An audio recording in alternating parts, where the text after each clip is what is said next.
Ejercicio 37. Nos dice el enunciado: la semicircunferencia de la figura, ¿cierto?, de radio 3 unidades se traslada 8 unidades en dirección perpendicular al plano que la contiene. El volumen del sólido generado es... Bien, y te dan el torpedo ahí de la fórmula del volumen. ¿Qué cosa es la fórmula del volumen de un cilindro? Alúmbrate con el mismo torpedo, ¿eh? ¿Por qué te estarán dando la fórmula de un cilindro? Si te están dando una semicircunferencia, ¿y de dónde sale el cilindro? Algo tiene que ver con esta cosa de traslado de 8 unidades en dirección del plano perpendicular que la contiene. Bien, imagínense por una instancia de que esta figura, ¿cierto?, que es la circunferencia que está acá, la vamos a dibujar, ¿cierto?, en un mismo plano. Voy a dibujar aquí mismo. Lo ideal es que cuando se hace la figura en 3D se ponen medias ladeadas, ¿cierto? Entonces, vamos a imaginar que tenemos un plano, acá, un plano, y voy a dibujar, acá no tengo cómo hacerla en forma 3D, la forma más ovalada. Imaginémonos que tenemos entonces esta semicircunferencia, ahí, y cuando te dicen a ti que la vas a trasladar en dirección perpendicular al plano, significa que tienes que trazar una perpendicular tú, y por ahí va a viajar esa figura. Vamos a dibujar una perpendicular ahí, así.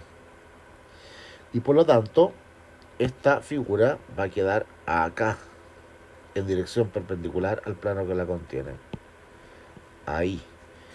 ¿Ya? Me quedó más pequeña. Ustedes más o menos pueden proyectar, me disculpan mi dibujo medio grotesco, pero el objetivo es que entiendan el concepto.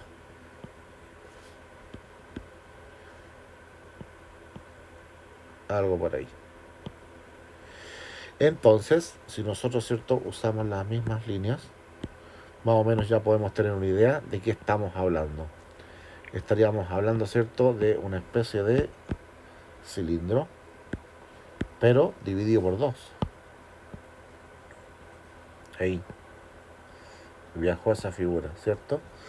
Y nos quedó, ¿cierto?, mirado desde el punto de vista de la perspectiva de arriba, ¿cierto? Vamos a marcarlo más acá. Nos quedó esa cosa en 3D al viajar. Y por lo tanto, ¿a qué imagen corresponde, ¿cierto? A un cilindro que está cortado en dos por la altura. Podríamos hablar de un semicilindro, ¿cierto?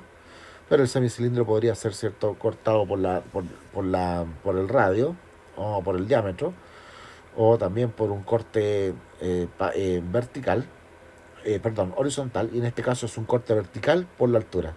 Y eso te genera el medio cilindro. Eso es lo primero que tenemos que entender entonces. Lo primero que debemos comprender es que se generó medio cilindro. Ahora, por eso te da la fórmula del cilindro, porque vamos a calcular, ¿cierto?, el volumen de un cilindro y simplemente lo vamos a dividir por 2. Eso es todo lo que vamos a hacer. Entendiendo el concepto de la propuesta de traslado en el plano, en la perpendicular al plano, tenemos ya entendido que se trata de un semicilindro. Bien, entonces tenemos radio 3. La fórmula del cilindro es pi r, o sea 3 al cuadrado multiplicado por la altura. ¿Y qué vendría siendo la altura? El traslado de 8 unidades. Ese traslado de 8 unidades va a estar ahí. Así que tu altura, h, height, va a ser 8 unidades. ¿Ya? Así que esto va a quedar aquí multiplicado por 8.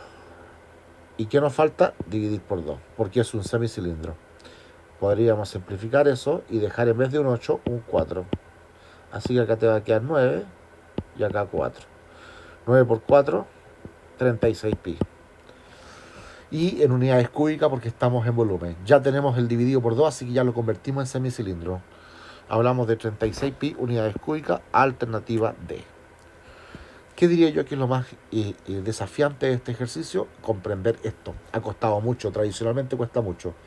Y aunque usted no lo crea, está perfectamente redactado. Eso de 3 unidades, se traslada 8 unidades en el dirección perpendicular al plano que la contiene. Esa parte cuesta imaginarla. Los alumnos que ya más o menos tenían claro eso, los felicito porque créanme que es un paso, digamos, porque es novedoso, es algo como que nunca lo hemos visto. Entonces pasa a ser un ejercicio nuevo desde ese punto de vista. que cómo se genera un sólido cuando una figura en 2D, como este semicírculo, se traslada en dirección perpendicular al plano.